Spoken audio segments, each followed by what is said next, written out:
আসসালামু আলাইকুম দর্শক, স্বাগতম জানাচ্ছি আর্তুগরুল গাজী বাংলা সিজন 4-এর 81তম পর্বে। এই পর্বের শুরুতে কায় কাবিলায় সর্দারের কক্ষের দৃশ্য সামনে আসে। মঙ্গল কমান্ডার নয়ন কাবিলায় আসাতে আর্তুগরুল তার সাথীদের নিয়ে পরামর্শ করছে।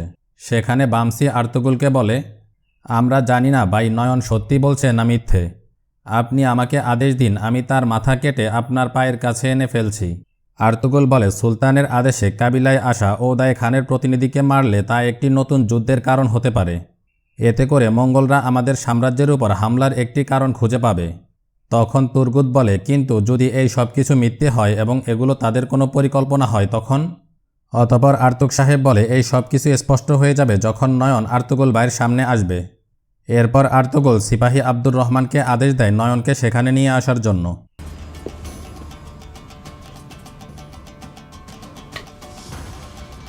অতঃপর নয়ন সেখানে এসে উপস্থিত হয় এবং একটি আসন টেনে নিয়ে আর্তুগরুলের মুখোমুখি বসে।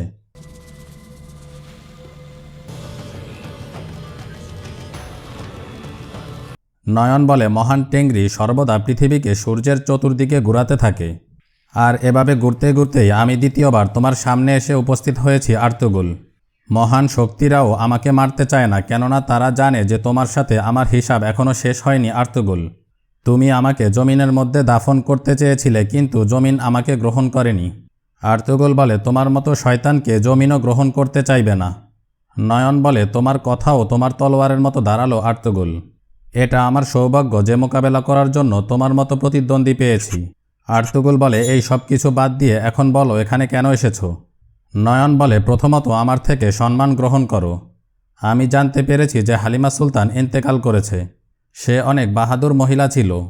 একবার তো সেও আমাকে বড় বিপদের মধ্যে ফেলে দিয়েছিল। আর্তুগরুল বলে, ওদায় খান ও সুলতান আমার থেকে কি চায় বলো? নয়ন বলে, সকল খানেদের খান অগণিত রক্তক্ষয়ী যুদ্ধ জয় করার পর এখন কিফ এলাকাও দখল করে নিয়েছে।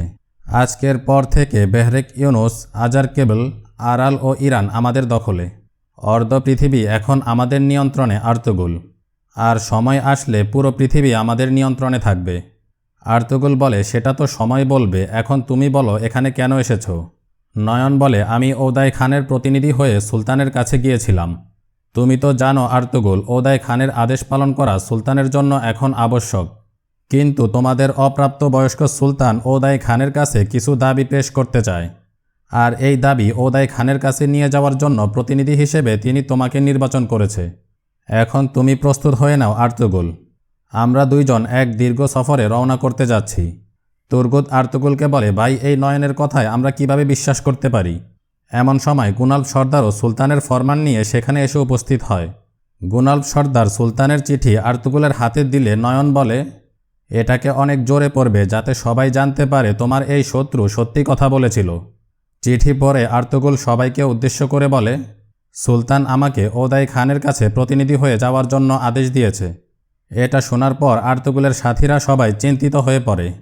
এরপর গুনালব সর্দার আর্তুগরুলকে একটি ব্যাগ দিয়ে বলে, সুলতান এই ব্যাগটি ওদায় খানের কাছে পৌঁছানোর জন্য বলেছেন। অতঃপর আর্তুগরুল সেই ব্যাগটি খুলে দেখার জন্য অন্য কক্ষে চলে যায়।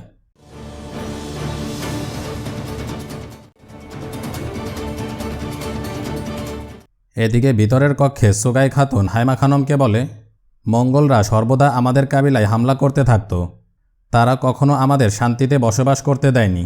এখন দোয়া করছি আর্তুগরুল সর্দার যেন তাদের সাথে সঠিকভাবে বোঝাপড়া করতে পারে। হাইমা খানম বলে, তুমি চিন্তিত হও না, আল্লাহ সর্বদা আমাদের রক্ষণাবেক্ষণকারী।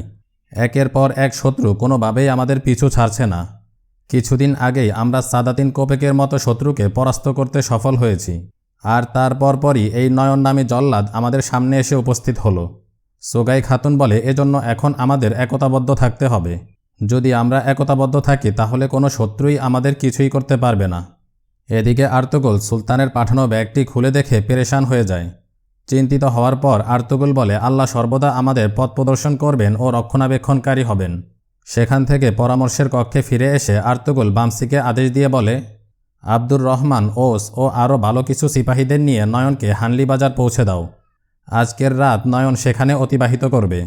এটা শুনে নয়ন বলে, তুমি কি নিজের তাঁবুতে আমাকে মেহমান বানাবে না আর্তুগরুল? আর্তুগরুল বলে, তুমি হানলি বাজারে মেহমান হিসেবেই থাকবে। অতঃপর নয়ন জিজ্ঞাসা করে, আমরা কখন রওনা করব? আর্তুগুল বলে, কাল সকালেই তুমি রওনা করার ব্যাপারে জানতে পারবে। নয়ন বলে, এটা কি হলো আর্তুগুল? তুমি কি তাহলে সুলতানের আদেশ মানবে না? তখন আর্তুগুল রাগান্বিত হয়ে বামসিকে আদেশ দিয়ে বলে, পুরো হেফাজতের সাথে কোনো ধরনের ক্ষতি হওয়া ছাড়াই নয়নকে হানলি বাজার পৌঁছে দাও। এই মুহূর্তে তার জন্য এটাই যথেষ্ট।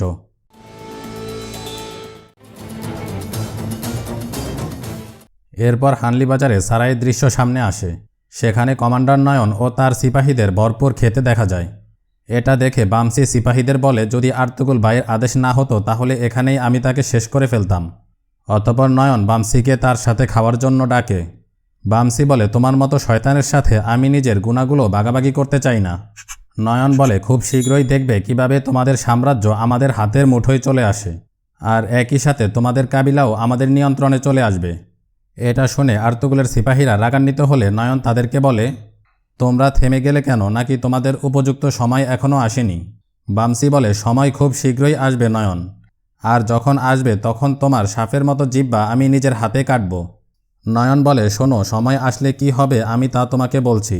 নিজের বাপের রক্তে হাত রঙিন করা তোমাদের সুলতান এতটাই অসহায় হয়ে যাবে যে প্রথমে নিজের মহল ও তারপর পুরো সাম্রাজ্য আমাদের হাতে দিয়ে দিবে। বামসি রাগান্বিত হয়ে নয়নের দিকে তেড়ে আসলে নয়নের সিপাহীরা তাকে আটকায়। নয়ন বলে, আর তারপর আমি এখানে এসে আর্তুগুলের তৈরি করা পুরো নীতি ধ্বংস করে দিব, আর আর্তুগুলের পুরো বংশ নির্বংশ করে দিব। দুদুর্গা কাবিলা, চান্দার কাবিলা, এমনকি কোনো কাবিলার লোকেরাই পালানোর জায়গা পাবে না।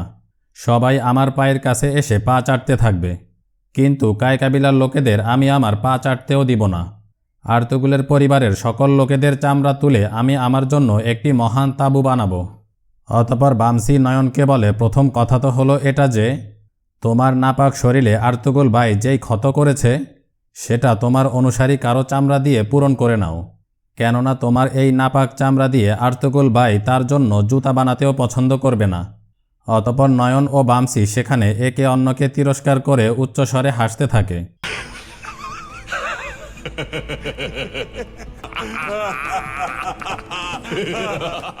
অতঃপর বামসি বলে, আরও জোরে হাসতে থাকো নয়ন। যখন ভোরবেলায় ঠান্ডা বাতাস বইতে থাকবে তখন এই পাহাড়ি ভাল্লুক তোমার কাছে আসবে। যখন আজানের ধ্বনি পুরো পৃথিবীতে পৌঁছে যাবে তখন আলো ও অন্ধকারের ফয়সালা করা হবে। আর যখন আমাদের বাহাদুর সিপাহীরা তোমাদের সাম্রাজ্যের ইট থেকে ইট আলাদা করে ফেলবে তখন আল্লাহর কালাম ও তার বরকতময় আজান তোমাদের উপর ধ্বংস হয়ে বর্ষিত হবে নয়ন। অতঃপর নয়ন বলে, তোমরা এখানে নিজেদের পূর্বপুরুষদের কাহিনী শোনাতে এসেছ, কিন্তু আমি কোনো কাহিনী শোনাতে আসিনি, বরং ইতিহাস পাল্টাতে এসেছি। অন্যদিকে কায় কাবিলায় তুর্গুদ আর্তুগুলকে বলে, সুলতান আপনাকে জাহান্নামে সফর করাতে চায়, কিন্তু ওই নয়নের সাথে সফর করা আপনার জন্য অনেক বিপদের কারণ হবে। গুনাল সর্দার বলে, সুলতান ভালো করে জানে নয়ন আপনার পুরাতন শত্রু, এমন পরিস্থিতিতে সে আপনাকে নয়নের সাথে যাওয়ার সিদ্ধান্ত কিভাবে নিতে পারে? এমন সময় আর্তুগুল ভিতর থেকে ওসমানের কান্নার শব্দ পেলে সেখানে গিয়ে তাকে কোলে নেয়।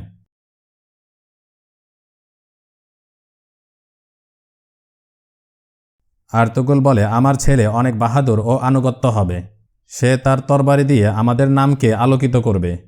এরপর হাইমা খানম আর্তুগুলকে জিজ্ঞাসা করে, সুলতান তোমাকে প্রতিনিধি বানিয়ে কেন পাঠাতে চায়? আর্তুগুল তাকে কিছু না বলে শুধু এইটুকু বলে, এটা অনেক গুরুত্বপূর্ণ বিষয়। বাহিরে গুনাল সর্দার বাকি সবাইকে বলে, আর্তুগুল ভাইকে এতটা পেরেশান আর কখনো দেখিনি। আর্তুগ সাহেব বলে, মনে হচ্ছে ভাইয়ের পরীক্ষা এখনও পর্যন্ত শেষ হয়নি, কিছুদিন হলো তার প্রিয়জন তাকে ছেড়ে চলে গেল। তুর্গুদ বলে, আমরা আহমদকে হারিয়ে ফেললাম, আর তারপর নয়ন এসে এখানে উপস্থিত হলো। আর্তুগুল ভাইয়ের অবুঝ 3টি সন্তান একাই রয়ে গেল। কিন্তু আর্তুগুল ভাই সঠিক সিদ্ধান্তই নেবেন। তার সিদ্ধান্ত নেওয়ার পর যেই তার সামনে আসুক না কেন ভাই তার উদ্দেশ্য অর্জন করে নিবেই। এদিকে গুন্দুস আর্তুগুলকে বলে, আপনি কি আমাদের ছেড়ে চলে যাচ্ছেন? আমরা তাহলে একা কিভাবে থাকব? আমি তো বড় হয়ে গেছি, কিন্তু সাফজি ও ওসমান তারা তো এখনও ছোট। মাও আমাদের ছেড়ে চলে গেছে, এখন আপনি যদি চলে যান তাহলে আমরা দুনিয়াতে থেকে কি করব? আপনি বলেছেন অনেক গুরুত্বপূর্ণ কাজে যাচ্ছেন, কিন্তু যদি আপনি ফিরে না আসেন তাহলে আমাদের কি হবে? অন্যদিকে হানলি বাজারে নয়নের বোন আলঙ্গয়া তার কাছে এসে উপস্থিত হয়। সে এসে বলে, আমি যা শুনেছি তা কি সঠিক ভাই? নয়ন বলে, আর্তুগুল আমার সাথে প্রতিনিধি হয়ে ওতাই খানের কাছে যাবে। আলঙ্গয়া জিজ্ঞাসা করে, তাহলে আপনি কি তাকে পথিমধ্যে মেরে ফেলবেন?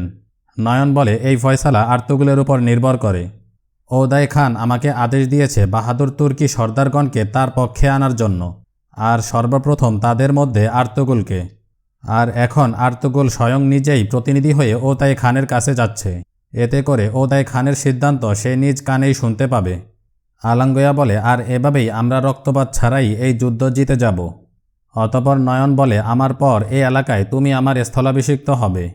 এজন্য এখন তুমি নিজের মধ্যে দয়া তৈরি করে আর্তুগরুলের 3 ছেলে ও হাইমা খানমের কাছে যেতে হবে। আর এই কথা যেন আর্তুগরুলের পরিবারের কেউ জানতে না পারে, না হলে আমরা আমাদের উদ্দেশ্য অর্জন করতে পারব না। এরপর আলাঙ্গয়া বলে, কিন্তু যদি আর্তুগরুল ওদাই খানের আদেশ না মানে তখন? নয়ন বলে, তাহলে তুমি সবাইকে মৃত্যুর ঘুম পাড়িয়ে দিবে, তার ছেলে ওসমানকে সহ।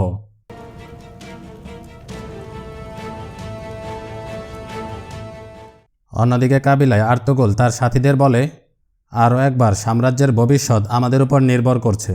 কোনো ধরনের ক্ষয়ক্ষতি ছাড়াই এই কাজ আমাদের সম্পন্ন করতে হবে। আগামীকাল সকালে আমি ওদাই খানের সাথে সাক্ষাৎ করার জন্য রওনা করব। তুর্গুদ ও বামসি এই সফরে আমার সাথে থাকবে। কেল্লার দায়িত্ব গুনাল সর্দারের। কাবিলা ও হানলি বাজার আপনার দায়িত্বে থাকবে আর্তুগ ভাই। সবাই নিজেদেরকে সব ধরনের বিপদের জন্য প্রস্তুত রাখতে হবে। সকল মেহমানদের উপর নজরদারি বাড়াতে হবে। নয়ন ফিরে এসেছে। আমার বিশ্বাস যে তার গুপ্তচররা চারিদিকে ছড়িয়ে আছে। এই মহান উদ্দেশ্যের জন্য পূর্বেও নিজের ভাইদের থেকে আলাদা হয়েছি, আর এখনও এই বরকতময় উদ্দেশ্যের জন্য নিজের পরিবারের লোকেদের শুভবিদায় বলবো। যদি সাম্রাজ্যে কোনো ধরনের আঘাত লাগে তাহলে আমাদের কাবিলা ও সন্তানদের কোনোই মূল্য থাকবে না। সাম্রাজ্যকে সর্বদা আমরা শত্রুদের থেকে দূরে রাখব, আর নিজেদের পতাকাকে সমুন্নত রাখব। এরপর আর্তুগরুল বিদায় নেওয়ার জন্য হাইমা খানম ও তার সন্তানদের কাছে যায়। হাইমা খানম বলে, নিজের সন্তানকে দোলনায় রেখে কি জন্য যাচ্ছ? আর্তুগরুল বলে, কি করব, এটাই সাম্রাজ্যের আদেশ। হাইমা খানম বলে, যেহেতু সাম্রাজ্যের আদেশ তাহলে মাথা উঁচু করে যাও। তুমি এর আগেও অনেকবার সাম্রাজ্যের নাম উজ্জ্বল করেছ। এরপর আর্তুগরুল গুন্দুজকে ডেকে বলে, আমি তোমাকে বলেছিলাম তুমি হলে এই কাবিলার সর্দার। তোমার কোনোভাবেই নিরাশ হওয়া চলবে না। অতঃপর গুন্দুজ বলে, আপনি অনেক গুরুত্বপূর্ণ সফরে যাচ্ছেন, এজন্য এখন আমার দায়িত্ব হলো নিজের ছোট ভাইদের খেয়াল রাখা। আর্তুগরুল বলে, তোমাকে সর্বপ্রথম আল্লাহর জিম্মায় ও তারপর নিজের দাদি ও সুকাই খাতুনের জিম্মায় রেখে যাচ্ছি। আর এখন দেখার বিষয় হলো এটা যে তুমি কত বাহাদুর সিপাহী। আমার অনুপস্থিতিতে নিজের কাবিলা ও ভাইরা তোমার দায়িত্বে থাকবে। যাওয়ার সময় হাইমা খানম আর্তুগরুলকে বলে, সাবধানে থাকবে, ওই শয়তান নয়ন যা কিছু করতে পারে। আর্তুগরুল বলে, আপনি নিশ্চিন্ত থাকেন মা, আমি তাকে কোনো সুযোগ দিব না।